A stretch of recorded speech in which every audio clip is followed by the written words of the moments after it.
Bienvenidos. Antes de comenzar con el relato, me gustaría saber desde dónde nos están escuchando y a qué hora te gusta escuchar estos relatos. Te leo en comentarios. Sin más que decir, comencemos. Me llamo Esteban Márquez, y esta es la razón por la que nunca volveré a cazar. Durante más de 20 años, recorrí montes y llanuras, desde la Sierra Tarahumara hasta los Apalaches, siguiendo rastros de alces, venados y osos. Pero nada me había preparado para lo que vivimos en esa cacería en Alaska. Lo que pasó allá no era un animal, tampoco era una persona. Era algo que nunca debimos encontrar. En otoño de 2019, un viejo amigo, Luis Vargas, me propuso un viaje de caza en Alaska.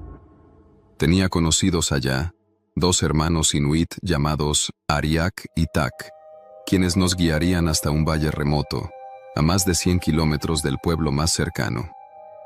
La caza en esa zona era excepcional, decían. Terreno virgen, sin turistas, sin otros cazadores. Solo nosotros, la nieve y las presas. Nos unieron 2 amigos más, Hugo y Gerardo, cazadores experimentados, y volamos desde Anchorage hasta un pequeño asentamiento sin nombre en la costa.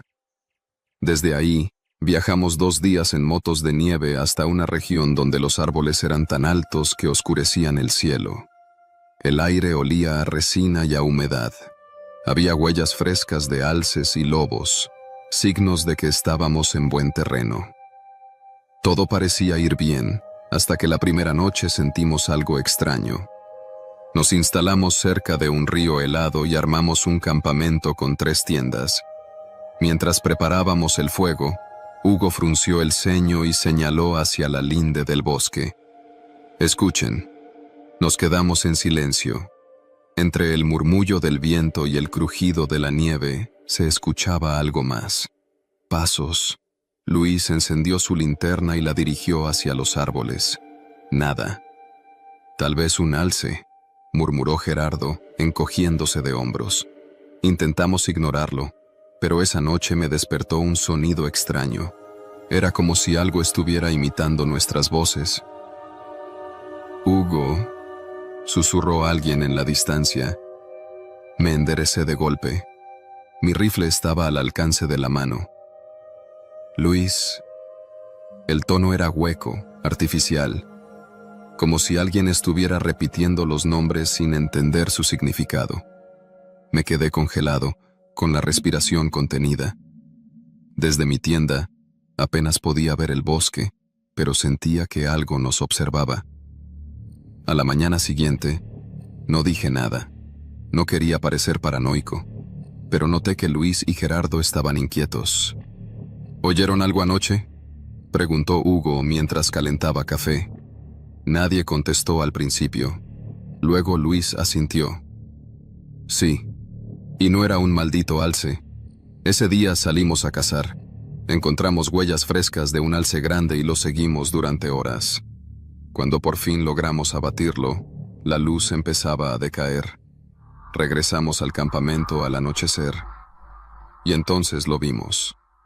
Nuestras trampas estaban rotas, no robadas, no arrastradas por un animal, cortadas con precisión, como si alguien hubiera usado una herramienta afilada. Esto no es normal, murmuró Tak, su rostro serio. ¿Osos?, aventuró Hugo, pero Ariak negó con la cabeza. Un oso destroza, no corta, y no toca las trampas así. Recogimos lo que quedaba y nos reunimos junto al fuego. Ariak y Tak hablaban en su idioma, inquietos. Cuando les preguntamos qué pasaba, Ariak titubeó antes de responder.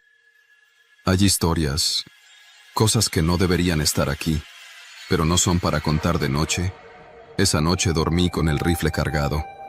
Pasó en la madrugada. Un grito nos despertó. Era Gerardo. Salimos de las tiendas con linternas y rifles. Estaba pálido, señalando hacia los árboles. Allí, estaba allí. Le temblaban las manos. Vi algo, murmuró. ¿Qué cosa? Alguien, de pie, entre los árboles. Me estaba mirando. Luis alumbró con su linterna, pero no había nada, solo la negrura del bosque. Tal vez fue tu imaginación, intentó decir Hugo, pero Gerardo lo interrumpió. No, lo vi. Estaba ahí. No era un animal. El ambiente se puso tenso. Nadie durmió esa noche. A la mañana siguiente, encontramos algo peor. Junto al campamento, en la nieve, había huellas, pero no eran de alce ni de lobo. Eran humanas, descalzas. Iban y venían alrededor de las tiendas, como si alguien hubiera caminado en círculos mientras dormíamos. Gerardo maldijo en voz baja. Ariak y Tak cruzaron miradas. Nos vamos, dijo Luis de inmediato. Nadie discutió. Empacamos apresurados y abandonamos el campamento. Nos movimos rápido, pero a medida que avanzábamos, sentíamos que algo nos seguía. Cada vez que nos deteníamos, el bosque quedaba en silencio. Demasiado silencio. Entonces los vimos. Entre los árboles, casi imperceptibles en la penumbra, había figuras.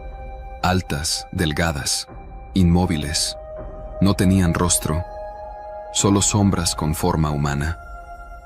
Corrimos. No importaba el rumbo, solo queríamos salir de ahí. El camino de regreso nos tomó menos tiempo del que pensábamos.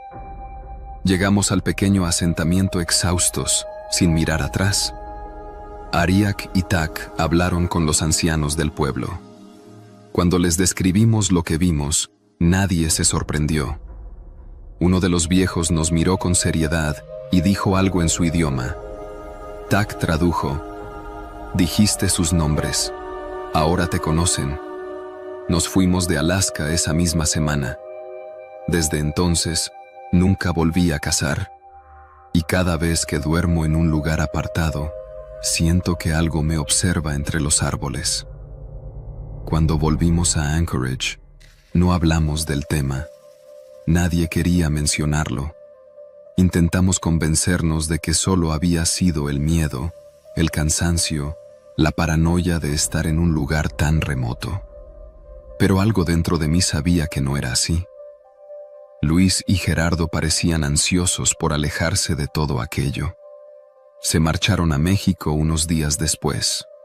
Hugo y yo nos quedamos un poco más, organizando el transporte del equipo de caza y asegurándonos de que todo estuviera en orden. Pero la sensación de ser observado no desapareció. En el hotel donde nos hospedamos, tuve una de las noches más inquietantes de mi vida. Me desperté de golpe, con la certeza de que algo estaba en la habitación. La ventana daba a un callejón vacío, iluminado por un tenue farol amarillo. Miré hacia afuera y mi estómago se contrajo. En la acera, justo bajo la luz, había una figura, alta, quieta, descalza. No podía ver su rostro, pero sentí que me miraba.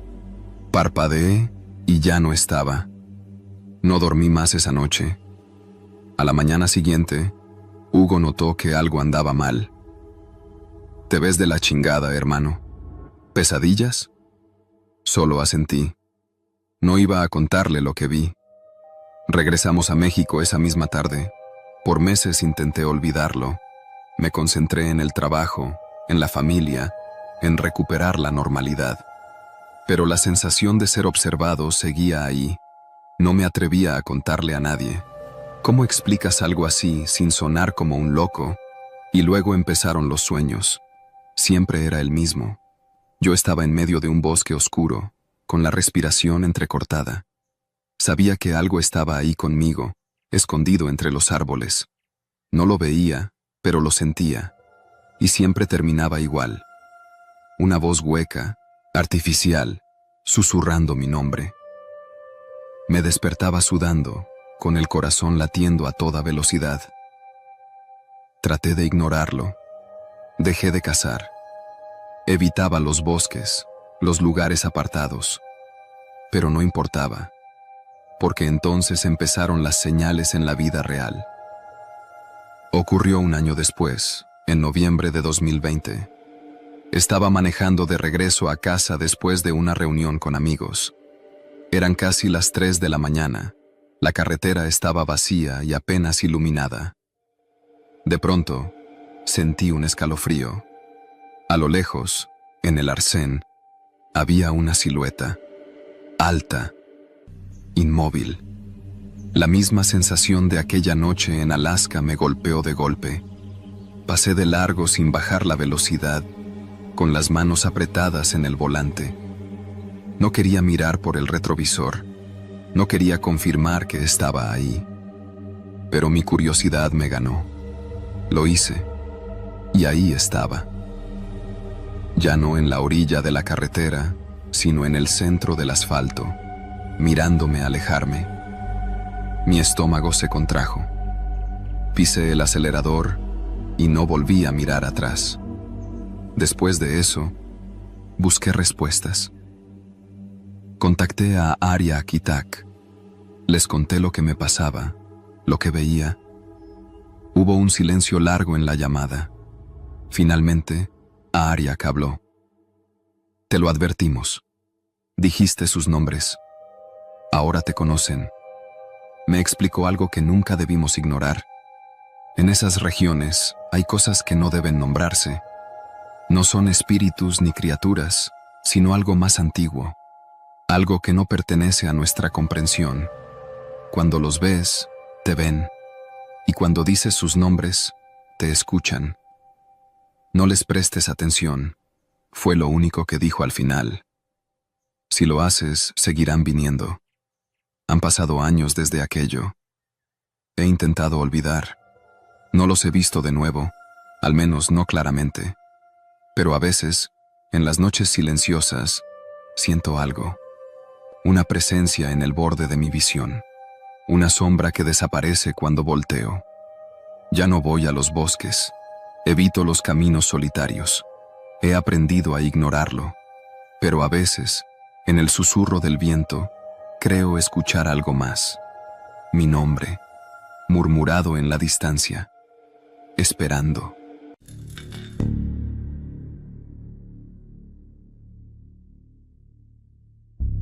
Me llamo Gabriel Medina y soy originario de Ensenada, Baja California. Siempre he sido un hombre solitario, amante del frío y la tranquilidad. Tal vez por eso acepté sin pensarlo 2 veces el contrato de 6 meses en la estación meteorológica Wainwright 12, en lo más profundo de Alaska. No me importó que estuviera en medio de la nada, a cientos de kilómetros de cualquier pueblo. Me atrajo la idea de estar aislado, lejos del ruido, de la gente.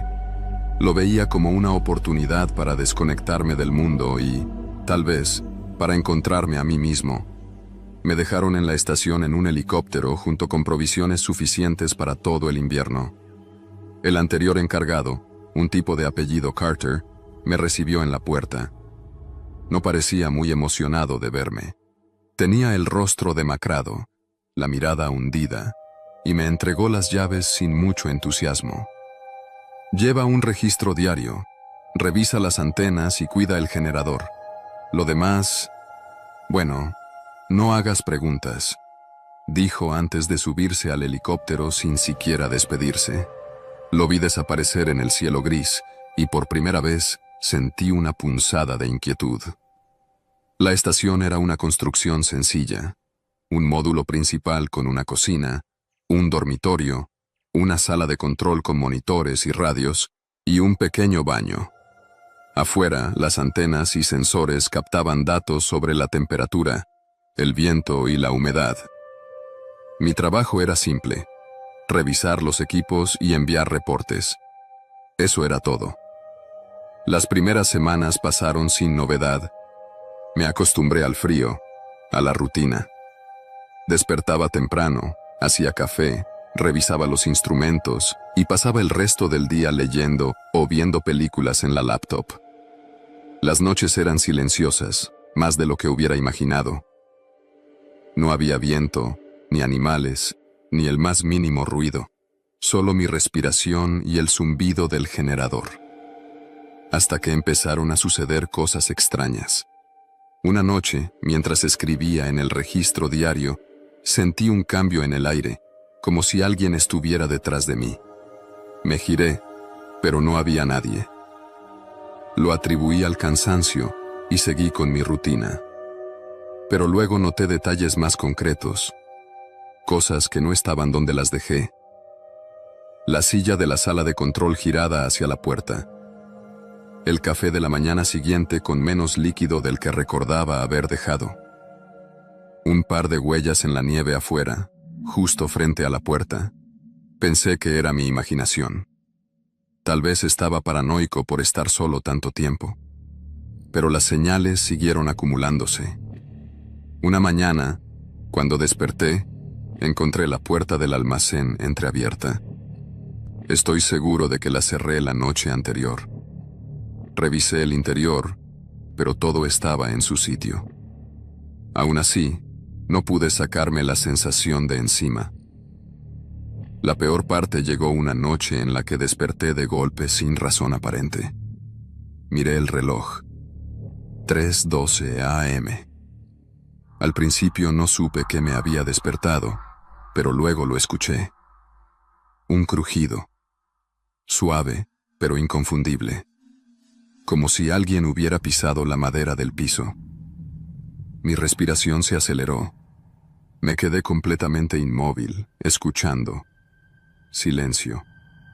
Me armé de valor, tomé la linterna y salí del dormitorio. La sala de control estaba vacía, el baño también. Me asomé al almacén, nada fuera de lugar. Revisé la puerta principal. Seguía cerrada con seguro. Volví a la cama con la sensación de que algo estaba muy mal. 2 días después, decidí hacer algo para probar que no estaba enloqueciendo. Dejé una taza con café en la mesa y marqué el nivel exacto con un bolígrafo. Luego cerré la puerta del dormitorio con llave y puse un vaso inclinado contra la perilla, un truco viejo para saber si alguien la abría. A la mañana siguiente, el café estaba 1 centímetro por debajo de la marca, y el vaso estaba en el suelo. Sentí un vacío en el estómago. Había alguien más en la estación. No tenía idea de cómo alguien podía estar entrando sin que yo lo notara. Decidí quedarme despierto esa noche, con la luz apagada y la linterna en mano. A las 2:50 a.m. escuché algo, un susurro. No palabras, sino el sonido de alguien respirando cerca de la puerta de mi dormitorio. Mi piel se erizó. Respiré profundo y me levanté de la cama en silencio. Me acerqué a la puerta y puse la mano en la perilla. De golpe, abrí. El pasillo estaba vacío, pero la puerta principal estaba entreabierta. Salí corriendo con la linterna en alto, pero no vi a nadie. Solo la nieve, el frío y huellas frescas que se alejaban hacia la tundra. No sé cuánto tiempo estuve parado ahí, temblando, mirando la oscuridad en busca de una sombra que no aparecía. No volví a dormir esa noche. A la mañana siguiente, decidí revisar los registros de Carter. Busqué en los archivos y encontré algo que me heló la sangre. Notas escritas a mano, en un papel arrugado. No estoy solo. Sé que hay alguien más aquí. Siento su mirada cuando duermo. Escucho su respiración en las noches. La comida desaparece. La puerta se abre sola. No sé quién es ni qué quiere, pero sé que me está esperando. Ahí entendí por qué Carter se veía tan mal cuando me recibió. No terminé el contrato. Pedí un rescate de emergencia alegando problemas de salud. 2 días después, un helicóptero me sacó de ahí. Nunca supe quién era el intruso. Tal vez un ermitaño que se refugiaba en la estación cuando podía. Tal vez un sobreviviente de algún accidente. O tal vez algo peor. No pienso volver a averiguarlo. Cuando el helicóptero me sacó de la estación, sentí un alivio que no había experimentado en mi vida. No importaba que mi contrato quedara inconcluso, que el pago fuera menor por haberme ido antes. Solo quería salir de ese lugar. El piloto, un hombre canoso con cara de pocos amigos, me miró de reojo mientras encendía los controles. Carter también pidió salir antes de tiempo, murmuró sin mirarme. Su comentario me puso la piel de gallina. No respondí. Solo observé cómo la estación se hacía pequeña en la distancia, rodeada por un paisaje blanco y vacío. Me repetía que todo había sido real, que no era producto de mi imaginación. Las huellas en la nieve, el café disminuyendo, los susurros en la noche. Alguien estuvo ahí conmigo. Pero, ¿quién? Al llegar a Fairbanks, me instalé en un motel barato y pasé la noche más tranquila en meses. La calefacción funcionaba bien. Las luces de la ciudad entraban por la ventana, y por primera vez en mucho tiempo sentí que el mundo volvía a ser normal. Pero mi mente no podía dejarlo ir. A la mañana siguiente, fui a la oficina de la empresa que administraba la estación meteorológica. Me atendió una mujer llamada Diane, una secretaria de aspecto cansado que apenas levantó la vista de su monitor cuando mencioné Wainwright 12. «Ah, sí, el contrato con usted terminó antes de tiempo», dijo sin sorpresa. «Sí, necesito hacer una pregunta», dije, tratando de sonar casual. «¿Hay registros de visitas a la estación? ¿De alguien que haya estado allí antes de mí? ¿O durante mi estancia?» Diane frunció el ceño y tecleó algo en su computadora. «Solo Carter antes que usted. Y antes de él, otro empleado, pero...» Se detuvo. «¿Pero qué?», pregunté, inclinándome hacia el mostrador. Suspiró y me miró con cierta incomodidad. «El tipo que estuvo antes de Carter desapareció. Nunca encontraron su cuerpo». El estómago se me revolvió. «¿Cómo que desapareció?» «Hace 2 años. No sabemos qué pasó. Simplemente dejó de responder. Cuando fueron a revisar, no estaba. No había señales de violencia. Su ropa y sus cosas seguían allí, como si se hubiera desvanecido en el aire». Sentí un escalofrío recorrer mi espalda. «¿Cómo se llamaba?» «Derek Foster». Ese nombre no me decía nada, pero en ese momento tampoco importaba. ¿Nunca lo encontraron? Nunca. Me quedé en silencio, asimilando la información. ¿Por qué Carter no mencionó esto?, pregunté finalmente. Diane soltó una risa sin humor. ¿Y qué quería que le dijera? «Bienvenido a la estación. El tipo que estuvo antes de mí desapareció sin dejar rastro. Que tenga una buena estadía». No respondí. Me levanté y salí de la oficina con una sensación de vacío en el pecho. De vuelta en el motel, intenté dormir, pero no pude. Mi mente seguía dándole vueltas a las huellas en la nieve, al café disminuyendo, a la puerta entreabierta en la noche. ¿Y si Foster nunca se fue? ¿Y si Carter también lo sabía, pero prefirió callarlo? Pensé en todas las veces que sentí una presencia, los momentos en los que juré que alguien más estaba respirando cerca de mí. ¿Era posible que Foster siguiera allí? No como un fantasma, sino como algo más. Un hombre atrapado en la tundra, sobreviviendo de la comida de la estación, escondiéndose en los rincones oscuros del edificio, viendo a Carter, viéndome a mí, esperando. Me estremecí. No quería seguir pensando en eso. Un mes después, me encontraba en Anchorage, intentando rehacer mi vida. Conseguí un empleo temporal en una tienda y evitaba pensar en todo lo que pasó. Pero una noche, mientras cenaba en un restaurante, vi algo que me congeló la sangre. En la televisión del local pasaban las noticias. Una reportera hablaba frente a un helicóptero con el logo de la empresa para la que trabajé.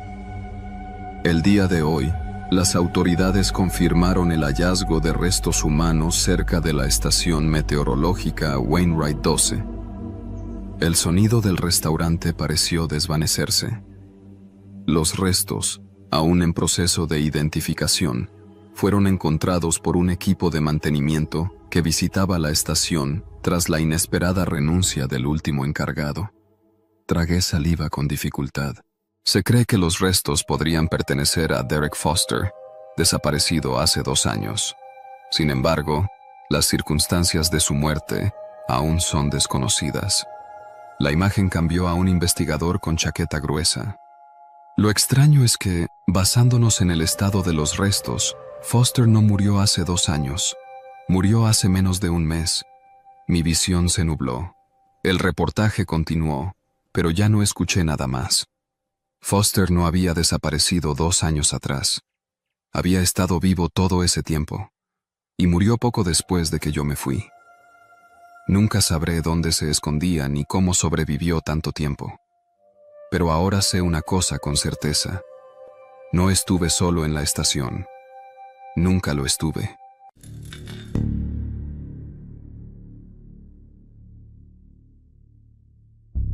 Me llamo Daniel y quiero contar algo que me pasó hace un par de inviernos con mi esposa, Sofía. No es una historia que me guste recordar, pero siento que si la escribo, si la pongo en palabras, tal vez pueda entender mejor lo que ocurrió aquella noche.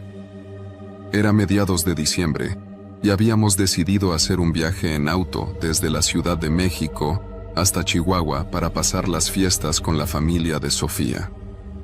Todo iba bien hasta que, por querer ahorrarnos tiempo, decidimos tomar un atajo a través de una carretera secundaria que cruzaba la sierra.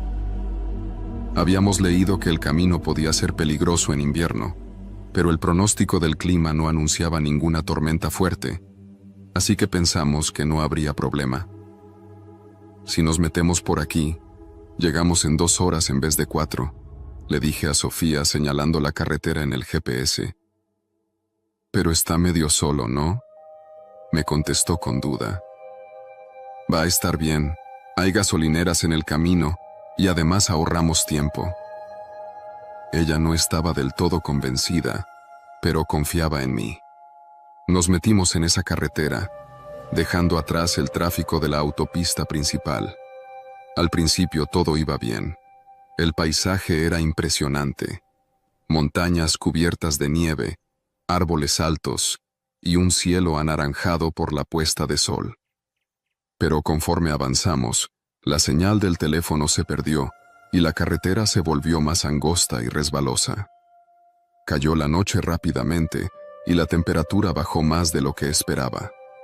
Encendí la calefacción y seguimos avanzando, aunque cada vez más despacio. A nuestro alrededor no había más que bosque y nieve, y no habíamos visto otro auto en casi 1 hora. Creo que deberíamos regresar, dijo Sofía, mirando con nerviosismo por la ventana. Esto no me gusta. Ya estamos a la mitad del camino, respondí. Si seguimos avanzando, salimos más rápido que si regresamos. Pero justo en ese momento, el auto comenzó a dar jalones.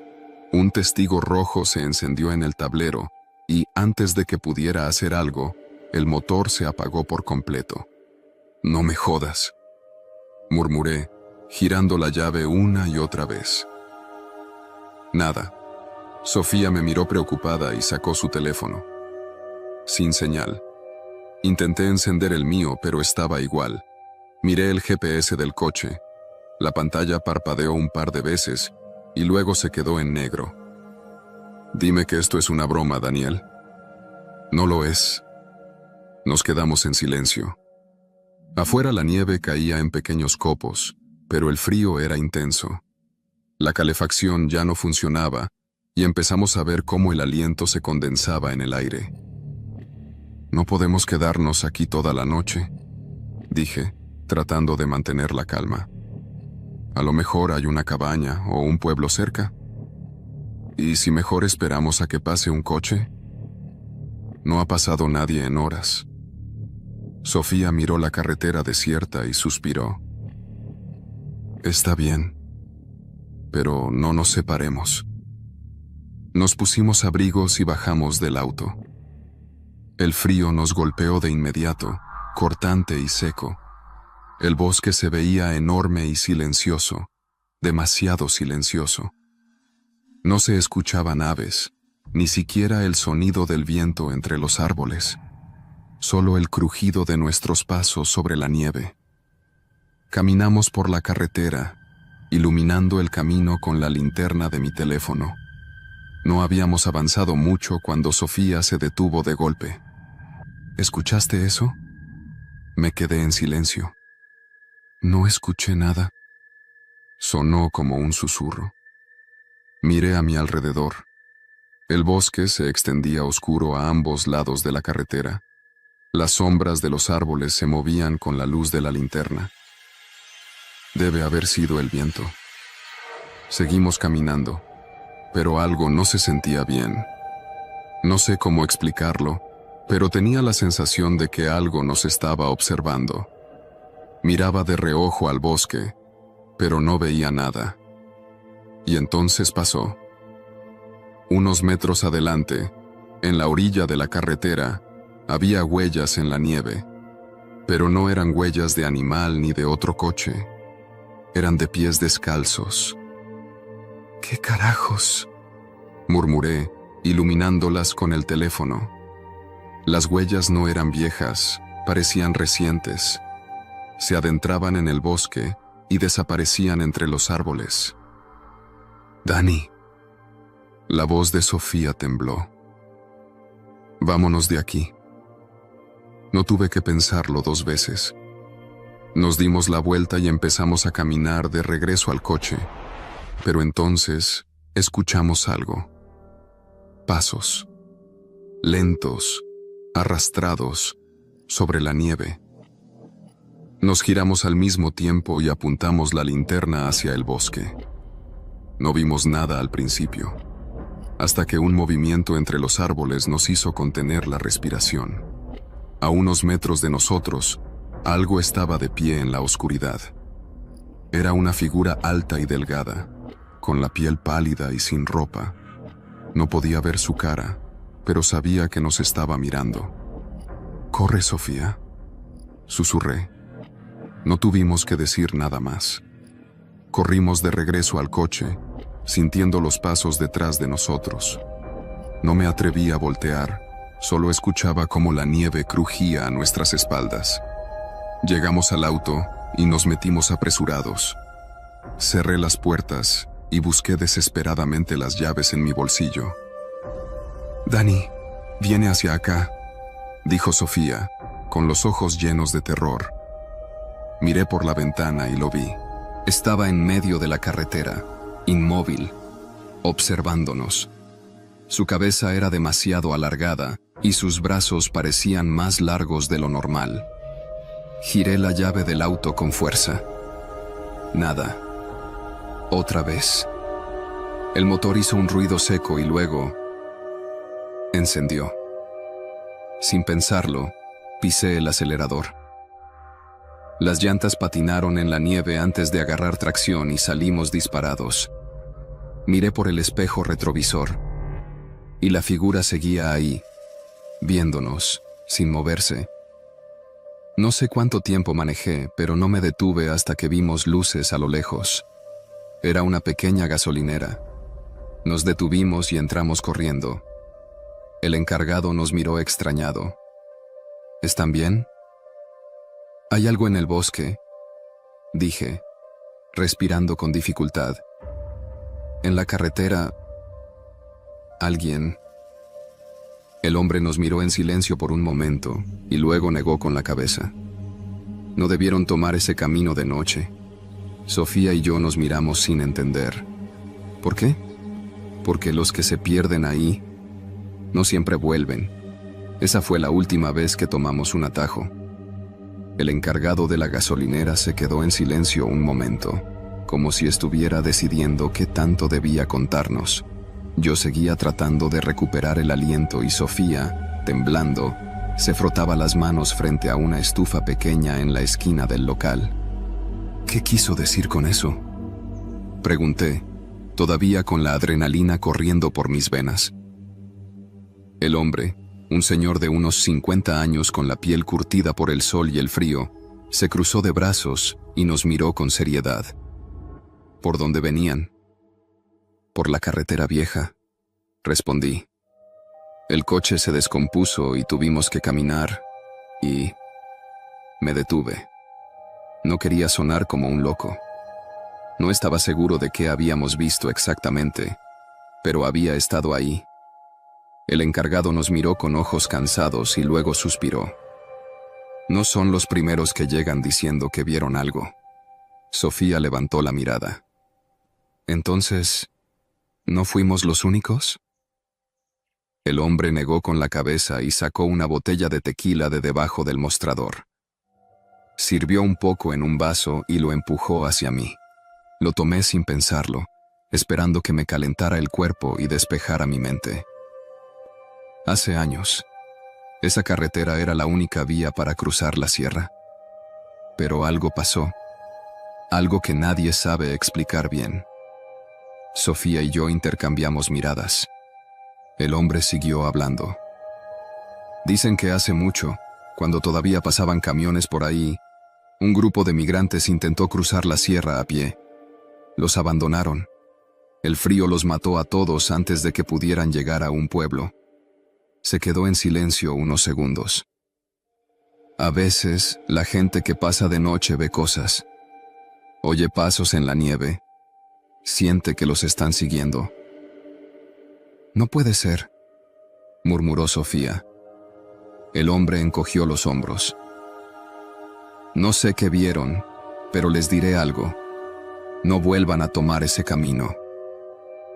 No supimos qué responder.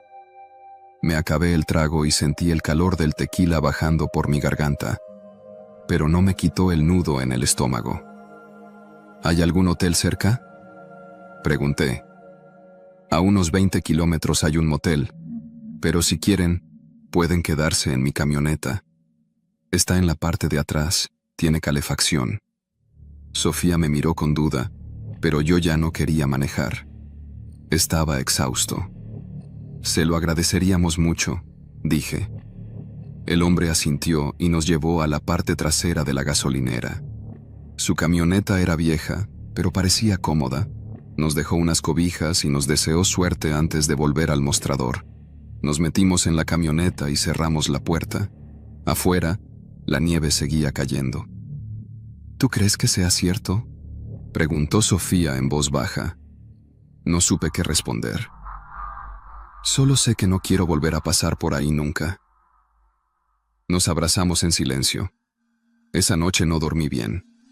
A pesar de estar a salvo, seguía sintiendo esa presencia, esa sensación de que algo nos había estado observando y que tal vez, solo tal vez, todavía no nos dejaba ir.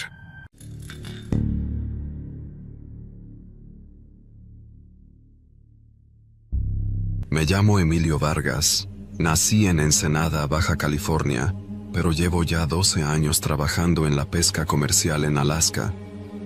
Cuando llegué aquí, apenas entendía cómo sobrevivir en este lugar hostil. Frío que se mete en los huesos, noches que duran días enteros y un mar tan bravo que no te perdona ni un error. Pero aprendí. Ahora soy el segundo a bordo del Northern Gale, un barco camaronero de 24 metros de eslora que opera en las aguas del mar de Bering. Hace un mes, vivimos algo que todavía me quita el sueño. No sé si fue un naufragio, un asesinato o algo peor, pero cada vez que cierro los ojos, vuelvo a ver ese maldito barco flotando en la niebla. Era mediados de noviembre, plena temporada de pesca. Llevábamos casi 2 semanas en el agua y estábamos agotados. El Northern Gale avanzaba despacio entre la bruma, con el radar marcando bancos de peces y otras embarcaciones cercanas. Todo parecía normal hasta que, poco después del amanecer, vimos algo en la distancia. «Capitán, hay un barco a la deriva a unos 2 kilómetros», avisó Danny, el ingeniero de motores. Todos salimos a la cubierta para verlo. Se trataba de un pesquero más pequeño que el nuestro, de unos 15 metros, flotando sin rumbo. Lo extraño era que no respondía a las llamadas por radio, ni emitía ninguna señal de emergencia. ¿Nombre?, preguntó el capitán Redford, un hombre curtido por años en el mar. Danny revisó los binoculares. Silvercrest. No me suena. Nadie lo reconoció. Aquí en el Bering, la comunidad pesquera es pequeña. ¿Conoces los barcos que operan en la misma zona? El Silvercrest no estaba en nuestros registros. Nos acercamos, decidió Redford. Emilio, Danny, vengan conmigo. Maniobramos para arrimarnos sin chocar. Cuando estuvimos lo bastante cerca, el motor del Silvercrest estaba apagado y la cubierta completamente vacía. Algo no estaba bien. Salté primero a bordo y noté de inmediato el olor. Una mezcla de sal, óxido y algo más. Algo rancio. Miré a mi alrededor. El barco estaba desordenado, con redes a medio recoger y varios cubos llenos de pescado podrido. Nadie deja su carga así, no sin una buena razón. «Hola, ¿hay alguien a bordo?», grité, pero lo único que respondió fue el viento helado. Danny y el capitán cruzaron detrás de mí. Revisamos la cabina. Los controles estaban intactos, el motor tenía combustible y todo parecía en su lugar, salvo por un detalle inquietante. La radio estaba destrozada, como si alguien la hubiera golpeado con un objeto pesado. Bajamos al compartimento de descanso. Las literas estaban revueltas. Había ropa tirada en el suelo y una cafetera aún con restos de líquido frío. Pero lo peor fue lo que encontramos en la cocina. Manchas oscuras en las paredes y el suelo. «¿Es sangre?», murmuró Danny. No respondí. Me acerqué y vi marcas en el piso, como si algo o alguien hubiera sido arrastrado hacia la escotilla trasera. Seguimos el rastro hasta la cubierta exterior, pero ahí se perdía. «Aquí pasó algo grave», dijo el capitán, su rostro más pálido de lo habitual. «No hay cuerpos, pero esto no fue un simple abandono». Miramos alrededor. No había señales de un bote salvavidas, ni chalecos flotando en el agua. Era como si la tripulación hubiera desaparecido de la nada. «Revisemos la bodega», sugerí, señalando la escotilla que llevaba al compartimento de carga. Redford asintió y bajé primero. La oscuridad y el hedor eran asfixiantes. Prendí mi linterna y el haz de luz recorrió la bodega. Estaba llena de jaulas para cangrejos, muchas de ellas abiertas y vacías. Pero lo más extraño era una jaula en el centro, más grande y reforzada, con una cerradura rota. Algo había estado dentro, y ahora no estaba. «¿Qué diablos es esto?», susurró Danny. «No lo sé, pero no quería seguir ahí abajo». Regresamos a la cubierta y el capitán decidió que lo mejor era remolcar el Silvercrest hasta Dutch Harbor y reportarlo. Atamos los cabos y comenzamos el regreso. Durante las primeras horas, todo estuvo tranquilo, pero al anochecer, las cosas cambiaron. Danny fue el primero en notarlo. Bajó a revisar los motores y regresó pálido. «Juro que escuché algo en la bodega del Silvercrest, como un golpe». Nos miramos. Nadie quería volver a ese barco. «Debe ser el casco crujiendo con el oleaje», dijo Redford, aunque no sonaba convencido. Pero los golpes continuaron, a intervalos irregulares, como si algo o alguien estuviera allá abajo. Alrededor de la medianoche, la alarma de tensión del cabo de remolque sonó. Salimos corriendo y vimos cómo la soga se tensaba violentamente, como si el Silvercrest estuviera resistiéndose a ser arrastrado. «Detén los motores», ordenó el capitán. El Northern Gale se sacudió cuando la soga se rompió de golpe. Corriendo a la borda, Vimos cómo el Silver Crest se alejaba lentamente, girando en el agua, como si algo invisible lo jalara mar adentro. «Esto no es normal», murmuré. Nadie discutió. A la mañana siguiente, el barco ya no estaba. Revisamos el radar y no había rastro de él. Simplemente desapareció. Regresamos a Dutch Harbor y reportamos el incidente. Nadie conocía al Silver Crest. No estaba registrado en la base de datos, ni había reportes de una tripulación desaparecida en la zona.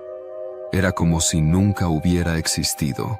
Desde entonces, no he dejado de pensar en ese barco y en lo que pudo haberle pasado a su gente.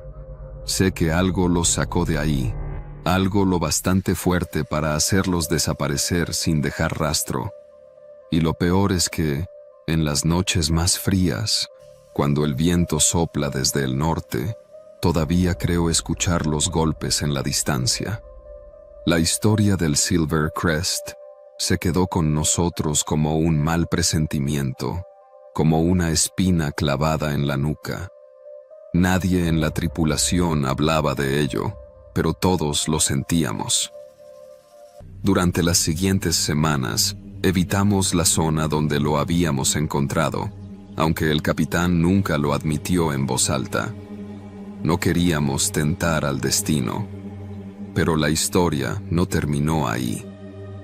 Unas semanas después, en Dutch Harbor, me encontraba en The Norwegian Rat Saloon, un bar donde la mayoría de los pescadores terminamos después de largas jornadas en el mar. Ahí fue donde escuché a unos tipos hablar de un barco desaparecido. Era un pequeño camaronero, creo que de Kodiak, decía uno de ellos, un viejo lobo de mar con barba blanca y gorra sucia. Desapareció hace un mes. Nunca encontraron la tripulación. Sentí un escalofrío y me acerqué. ¿Cuál era su nombre?, pregunté, intentando sonar casual. El viejo me miró con el ceño fruncido. Creo que... Silver Crest. Mi estómago se hundió. Eso es imposible. Lo encontramos hace unas semanas. No lo encontraste, dijo el viejo, inclinándose hacia mí. Lo viste, pero no lo encontraste. No supe qué responder. Escucha, hijo, continuó. Aquí en el Bering hay cosas que es mejor no entender. Barcos que desaparecen, tripulaciones que nunca vuelven, y cuando regresan, no son los mismos. Me reí, pero fue una risa seca, sin ganas. ¿Quieres decir que viste algo así? El viejo se quedó en silencio por un momento, bebiendo su whisky antes de hablar. Hace muchos años, mi hermano trabajaba en un pesquero. Un día, encontraron un barco fantasma, sin tripulación, sin señales de vida, pero con redes llenas de pescado podrido y manchas de sangre en las paredes. Lo remolcaron hasta aquí, pero a mitad del camino, desapareció. Se desvaneció en la niebla. No supe qué responder.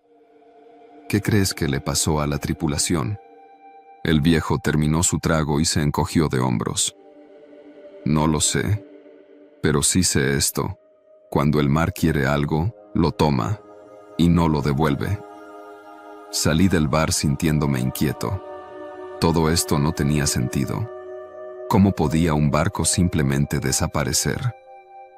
Decidí que era hora de averiguar más. Fui a la estación de la Guardia Costera en Dutch Harbor y pregunté por el Silver Crest.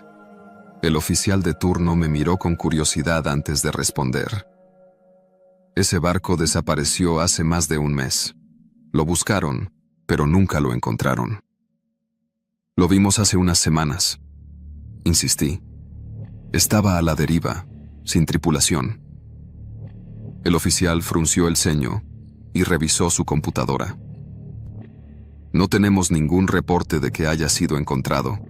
Si lo vieron, nadie lo reportó oficialmente. No podía creerlo. Pero tratamos de remolcarlo. Se soltó. El oficial me miró con una mezcla de incredulidad y cautela. Si realmente lo encontraron, ¿por qué no hay registros? No supe qué responder. Salí de la oficina sintiéndome aún más confundido. Unos días después volvimos a zarpar. Era una noche tranquila, con el mar en calma y el cielo despejado. Me encontraba en la cubierta cuando Danny se acercó. ¿Aún piensas en el Silver Crest?, preguntó. Asentí. No tiene sentido. Danny se frotó los brazos para calentarse. A veces el mar no deja respuestas, Emilio. Justo cuando iba a responder, se escuchó un sonido lejano en la noche. Un golpe, luego otro. Nos miramos. El capitán Redford salió de la cabina y se quedó escuchando. El sonido venía desde la bruma, un golpeteo sordo, irregular, como si algo estuviera flotando a la deriva. Fui el primero en agarrar los binoculares. Escaneé la oscuridad y ahí estaba. Una silueta, un barco, flotando sin luces, inmóvil en la neblina. Sentí que me quedaba sin aire.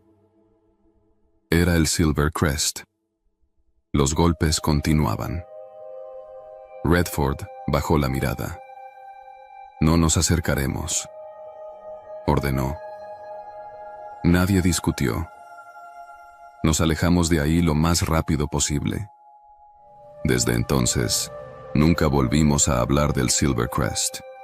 Pero el mar tiene memoria, y cuando está en calma, cuando todo parece tranquilo, a veces todavía escucho los golpes en la distancia.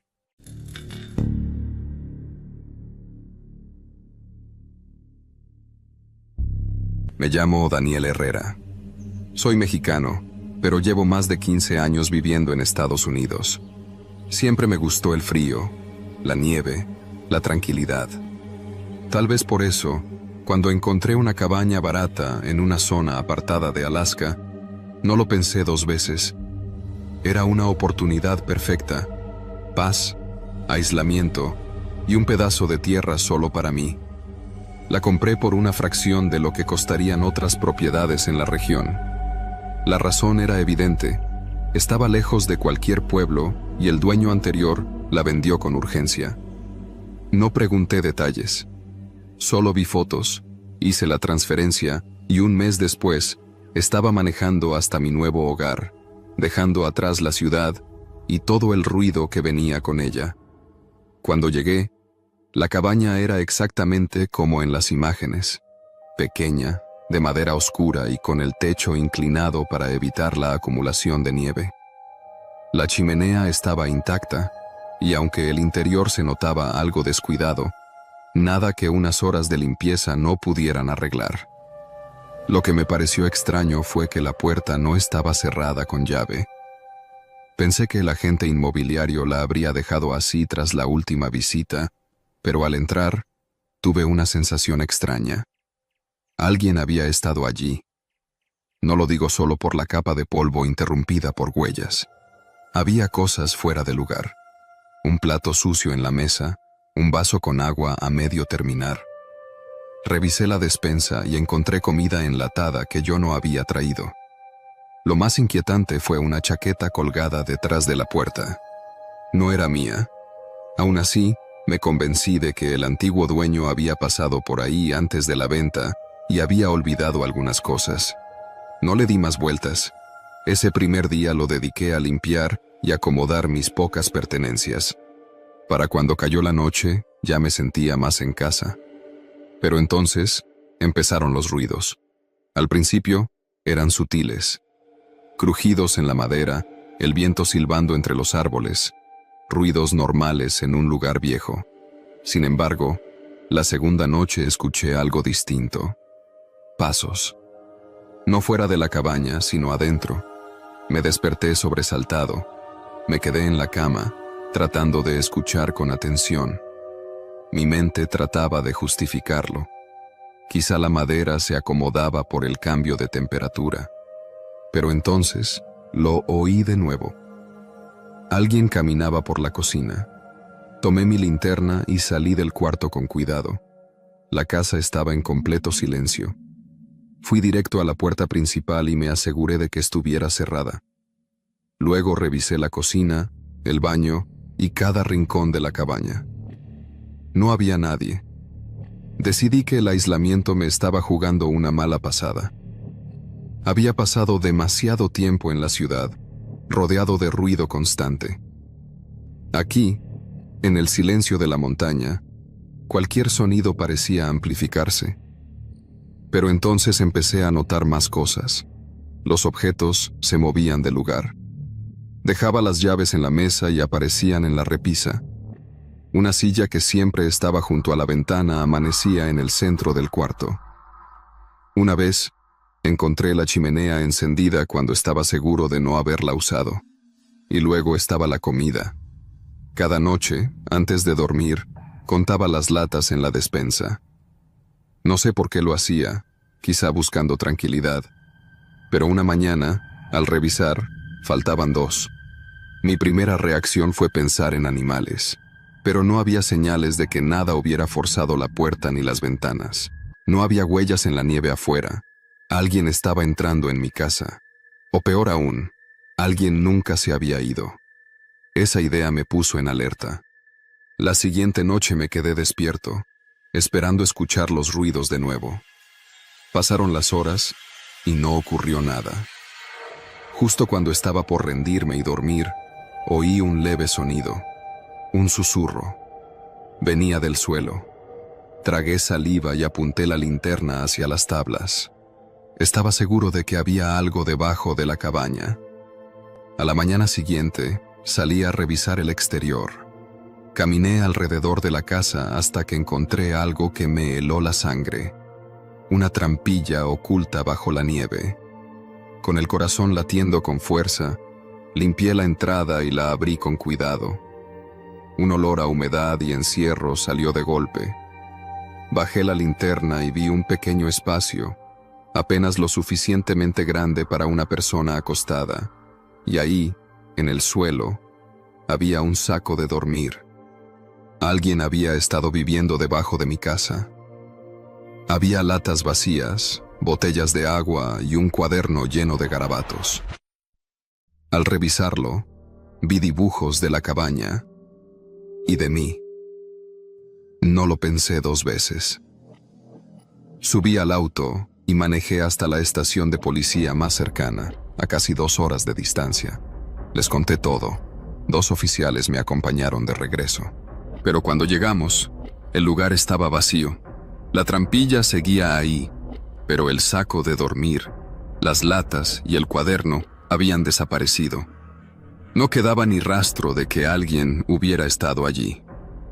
Los policías me dijeron que no podían hacer mucho, que probablemente era un vagabundo que había encontrado refugio y, al notar mi presencia, se había ido.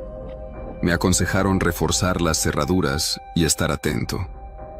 Esa noche, dormí con un cuchillo bajo la almohada. Pasaron los días sin incidentes, pero la sensación de estar siendo observado nunca se fue.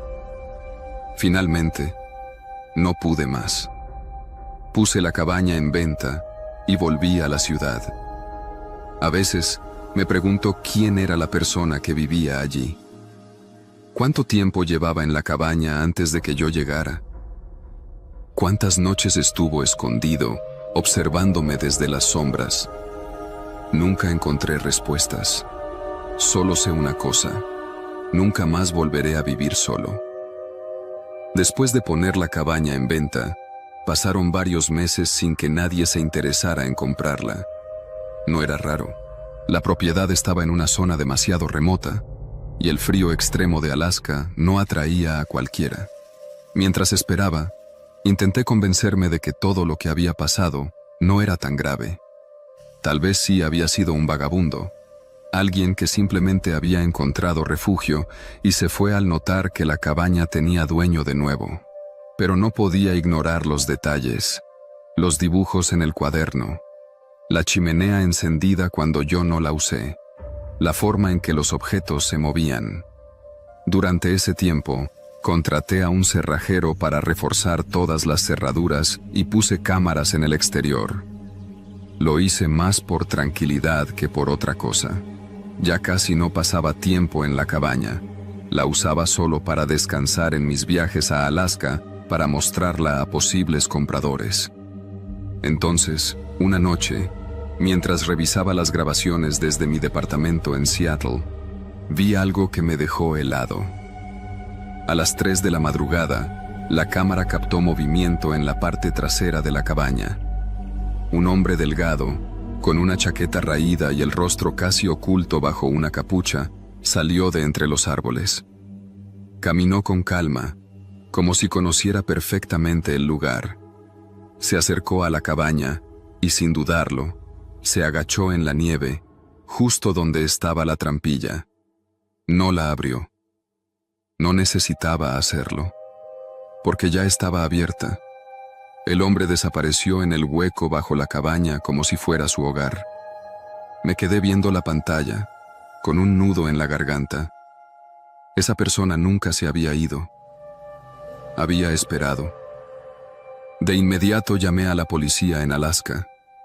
Expliqué la situación y les pedí que revisaran la propiedad. Me aseguraron que mandarían una patrulla a la mañana siguiente. No dormí esa noche. Al día siguiente, los oficiales me llamaron. Me dijeron que habían revisado la cabaña y sus alrededores. No encontramos a nadie. La trampilla estaba cerrada, sin rastros de que alguien la hubiera usado. No había huellas recientes en la nieve, nada fuera de lugar. Me preguntaron si estaba seguro de lo que había visto. No supe qué responder. Esa misma semana bajé el precio de la cabaña. No me importaba perder dinero. Solo quería deshacerme de ella. Pasaron meses sin que nadie la comprara. Durante ese tiempo, me convencí de que debía enfrentar el miedo. Algo dentro de mí me decía que debía regresar una última vez, asegurarme de que todo estuviera en orden antes de vender. Así que volví. Llegué en pleno invierno. La cabaña estaba igual que siempre, cubierta de nieve, silenciosa, solitaria. Pero en cuanto puse un pie dentro, supe que algo estaba mal. El aire olía distinto, no a madera vieja ni a humedad. Era un olor más fuerte, a sudor, a una persona. Revisé todo con el corazón en la garganta. No había señales de que alguien estuviera ahí. Hasta que entré a la cocina. Sobre la mesa había un solo objeto, mi cuchillo, el mismo que había guardado bajo mi almohada la última vez que dormí allí. No lo toqué. Salí de la cabaña y me metí en el auto, sintiendo la misma presión en el pecho que había sentido meses atrás. No llamé a la policía. No tenía pruebas. 2 semanas después, la cabaña finalmente se vendió. No sé quién la compró. No me importa. Solo sé que nunca volví a pisar ese lugar. A veces, cuando pienso en todo lo que pasó, me pregunto si de verdad era solo un vagabundo. Si era una persona que simplemente necesitaba un refugio, o si era alguien más. Alguien que nunca quiso irse. Me llamo Alejandro Valdés. Tengo 37 años y desde hace más de una década trabajo como técnico de campo para una empresa de telecomunicaciones con sede en Monterrey, pero con alcance en todo el norte del país. Mi especialidad es mantenimiento de estaciones repetidoras, antenas de microondas, torres de radio, sistemas de respaldo. Casi siempre estoy en movimiento, revisando nodos en cerros, caminos forestales o parajes donde ni el viento se escucha. Es trabajo duro, solitario, pero bien pagado. Y eso, para alguien como yo, que no tiene esposa, ni hijos, ni ganas de estar en oficina, está perfecto. Lo que voy a contar ocurrió en enero del 2024. Me asignaron un servicio en una de las torres más remotas del estado de Coahuila, casi en el límite con Chihuahua y Durango, en una región conocida como La Fría, cerca de la Sierra de Arteaga. El nombre no es casualidad. En invierno, esa zona es puro hielo. Si no traes equipo térmico, te congelas en menos de 1 hora. La antena que debía revisar estaba a unos 2.800 metros sobre el nivel del mar, en una planicie nevada con acceso restringido. Solo se podía llegar en camioneta 4x4 equipada con cadenas, y los últimos 3 kilómetros había que hacerlos a pie o en motonieve. Por fortuna, la empresa nos equipa bien. Me dieron un Polaris, radio de largo alcance, GPS, provisiones y una llave de emergencia para la caseta de energía que está junto a la torre. Salí de Saltillo un martes por la mañana. Manejar hasta el punto de acceso me tomó casi 4 horas. Desde ahí me lancé en la motonieve, abriéndome paso entre pinos dormidos por la escarcha, con ese silencio seco que se forma en la montaña cuando la nieve lo cubre todo. A eso de las 3 de la tarde llegué a la torre. La encontré operativa, pero con variaciones en la señal de respaldo. Algo mínimo, pero suficiente para justificar la revisión. Estuve 2 horas trabajando. Revisé paneles, cambié un módulo de distribución, actualicé el firmware de la unidad base. Lo de siempre. El plan era regresar esa misma tarde, pero a eso de las 5 comenzó una nevada cerrada, fuerte, con ráfagas que nublaban la vista a menos de 10 metros. Decidí no arriesgarme. La empresa tiene una política clara. Si el clima no permite regresar, quédate donde estés. Y yo tenía la caseta de energía con calefactor. Ahí he pasado noches antes. Pero mientras caminaba hacia la caseta, noté algo que no debía estar ahí. Al otro lado del claro, entre los árboles cubiertos de nieve, vi una luz naranja. No una linterna. Era el tipo de luz que da una estufa de leña, una chimenea. Se proyectaba contra la ventanilla de lo que parecía una cabaña. Me detuve. Yo conozco la zona. He subido ahí varias veces. Esa cabaña no estaba en ningún mapa, ni en los registros de la empresa, ni en los informes de protección civil. Revisé el GPS. Nada. Según eso, solo había bosque en esa dirección. Pensé que podía ser de algún guardabosques. A veces tienen refugios dispersos, pero se reportan. Eso me inquietó. El frío apretaba. El cielo se cerraba cada vez más. Decidí acercarme. Caminé unos 200 metros. La cabaña era de madera oscura, muy vieja. El techo cubierto de nieve. Las ventanas empañadas desde dentro. Una chimenea soltaba humo delgado. No había huellas alrededor. Eso me puso nervioso. Toqué la puerta. Nada. Esperé. Toqué otra vez. Nada. Me incliné y empujé la manija. Estaba abierta. Crujió con un sonido seco. Entré con cuidado, anunciándome. «¿Hola?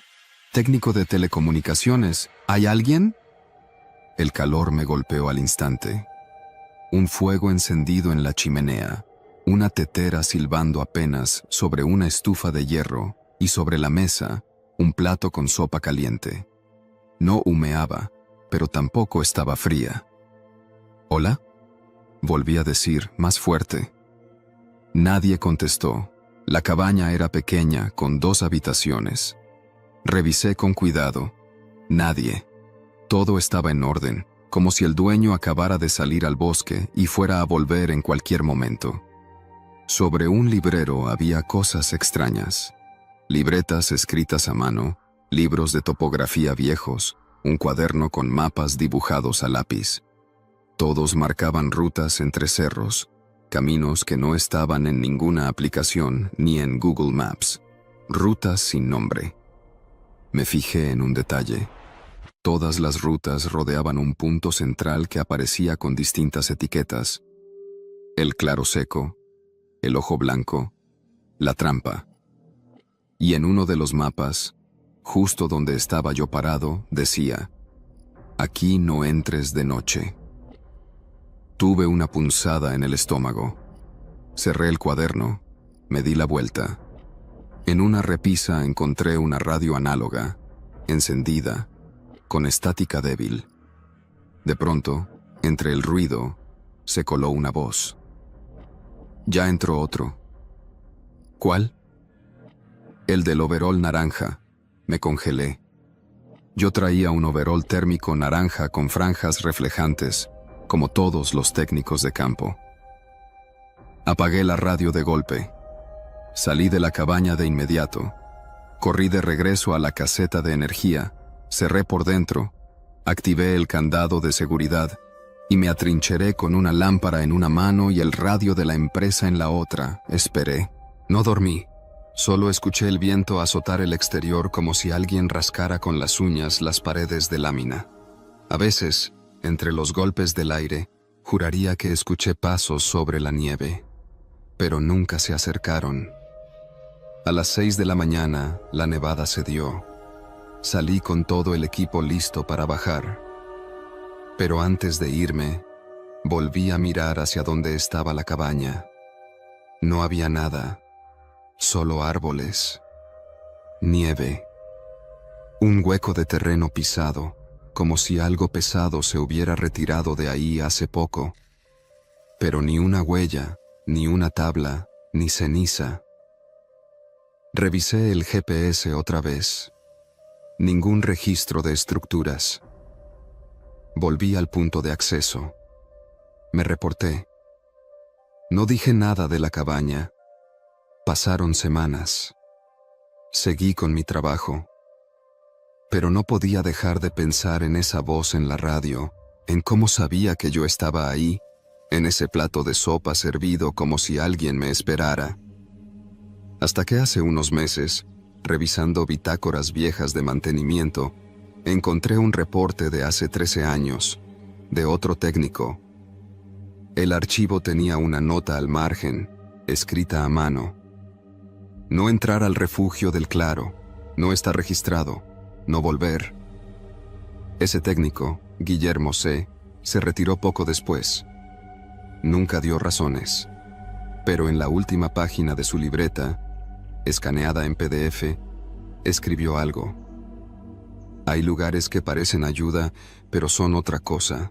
Si entras, algo te ve, y si te ve, te empieza a buscar. Ahora tengo claro que esa cabaña no estaba ahí para mí. Estaba esperándome, y cuando pienso en lo que habría pasado si me hubiera quedado a dormir, si hubiera probado esa sopa, o si hubiera tardado unos minutos más dentro, siento que ya no estaría aquí escribiendo esto. Siento que estaría adentro, con los otros que también entraron, y que la cabaña, donde sea que se oculte ahora, tendría un plato menos sobre la mesa. Hace una semana recibí un mensaje en mi correo corporativo. No tenía remitente claro, solo un texto. No debiste cerrar la radio, no hemos terminado contigo. No lo respondí. Solo fui al almacén, pedí un uniforme nuevo, esta vez gris oscuro, sin franjas. Y desde entonces, trabajo solo en zonas bajas, porque entendí que en el norte, donde el frío entierra más que nieve, hay estructuras que no pertenecen al mapa, y que a veces, cuando las encuentras, es mejor no entrar, no tocar, no mirar. Y sobre todo, no dejar que te reconozcan.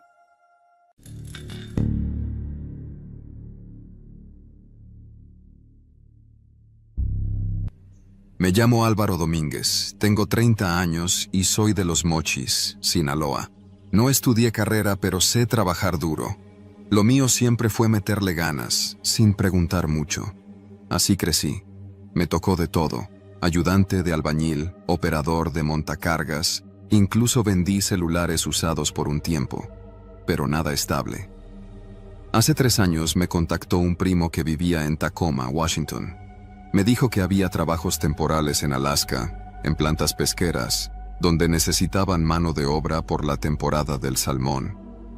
Que pagaban bien, que daban hospedaje y comida, y que no se ocupaba saber inglés más allá de lo básico. Lo pensé 2 días y le dije que sí. En julio del año pasado, me aceptaron. Volé de Los Mochis a Tijuana, crucé por San Isidro, tomé un vuelo hasta Seattle y, de ahí, otro a Anchorage. El paisaje ya era otro, cielo gris casi permanente, montañas nevadas, y ese aire frío que se te mete a los pulmones como si no quisieras quedarte mucho rato. Luego nos llevaron a una planta pesquera cerca de King Cove, en la península de Alaska, donde solo se llega en barco o por avioneta. Era una planta grande, rodeada de mar por un lado y bosques cerrados por el otro. Ahí se procesa salmón las 24 horas durante la temporada. Los turnos son largos, y uno apenas tiene tiempo de dormir, comer y seguirle. Nos dieron uniforme, botas y un cuarto compartido en un módulo de 3 pisos que olía a pescado, humedad y cansancio. Éramos casi 20 mexicanos en esa planta, además de gente de Honduras, Guatemala y unos cuantos filipinos.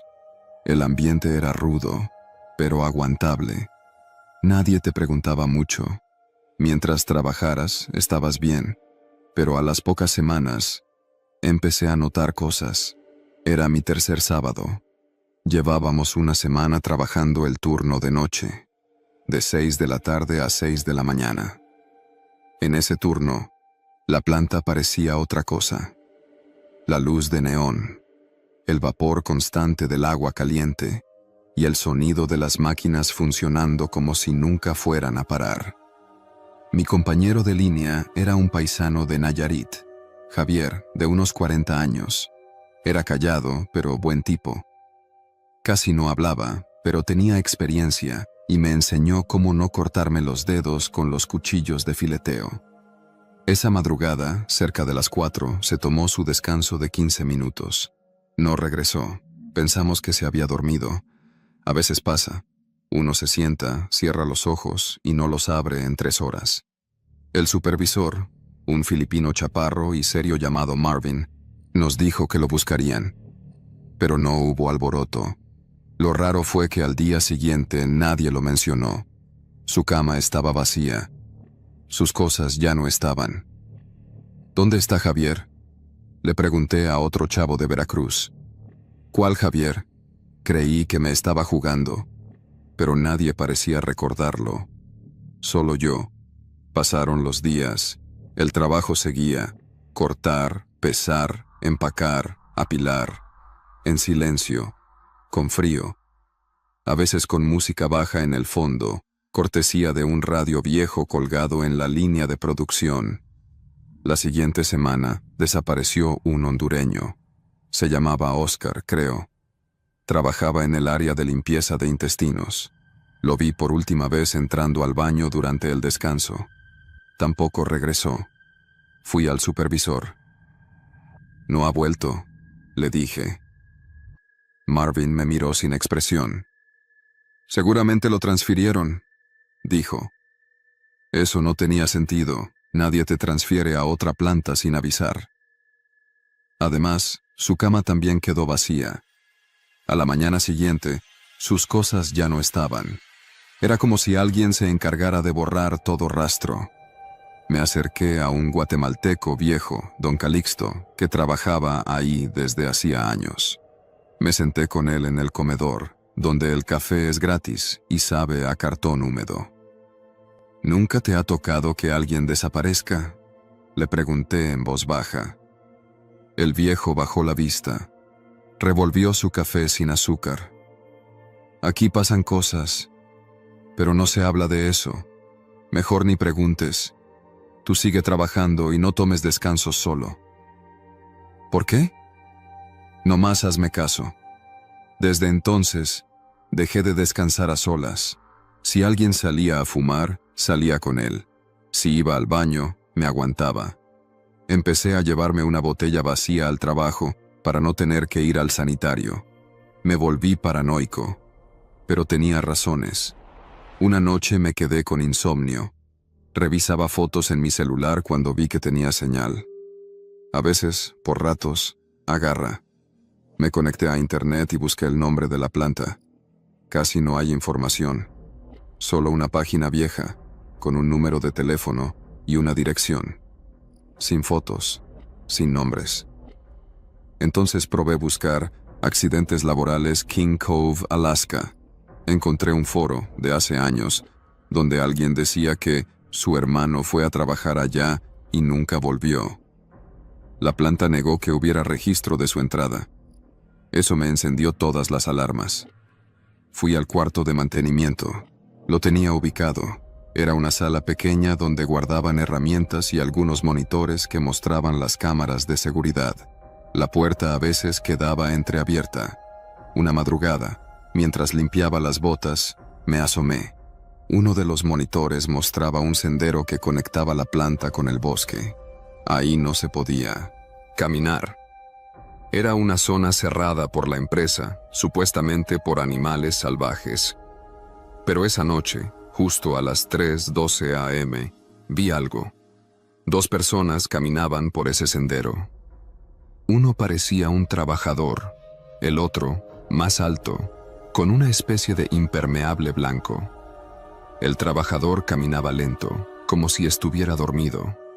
Luego se perdieron entre los árboles. Al día siguiente, ese trabajador no regresó. Fui con don Calixto. Le conté lo que vi. ¿Quiénes son? Él solo dijo: no son de aquí, y no trabajan con nosotros, pero vienen cada temporada, como nosotros. 2 noches después hubo un corte de luz.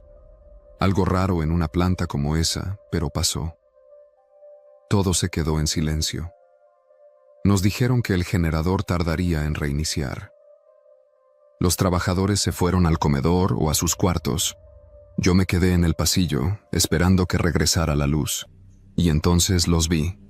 3 hombres con impermeables blancos caminando por la planta.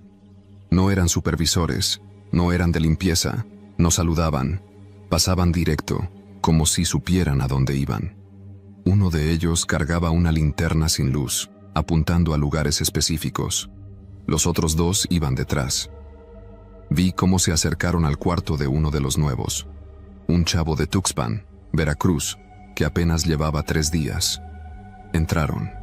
No escuché gritos. Cuando regresó la luz, su cama ya estaba vacía. Esa noche empaqué mis cosas. Fui al área de recursos humanos y dije que tenía una emergencia familiar, que necesitaba salir en el siguiente barco. Me miraron sin emoción. No preguntaron por qué, solo dijeron: vuelve a afirmar que te retiras por voluntad propia, si no, perdés el bono. Firmé. Esa misma tarde me subieron a una avioneta hacia Anchorage. Nunca volví a ver la planta. Nunca supe qué pasó con los que desaparecieron. Pero he hablado con otros que trabajaron en otras plantas. Algunos cuentan historias parecidas. Siempre en los turnos nocturnos. Siempre durante los descansos. Estoy de vuelta en Los Mochis. Trabajo en un taller de carpintería con un tío. Gano poco, pero duermo bien. A veces tengo pesadillas con ese sendero que se perdía entre los árboles. Me imagino a los que siguieron caminando sin saber que ya no iban a regresar. Un día me llegó un mensaje al WhatsApp de un número desconocido. ¿Sigues trabajando en la planta? Hay un compañero que te busca. No contesté. Bloqueé el número. Pero me quedó una duda. ¿De verdad me dejaron salir? ¿O solo me están esperando para otro turno?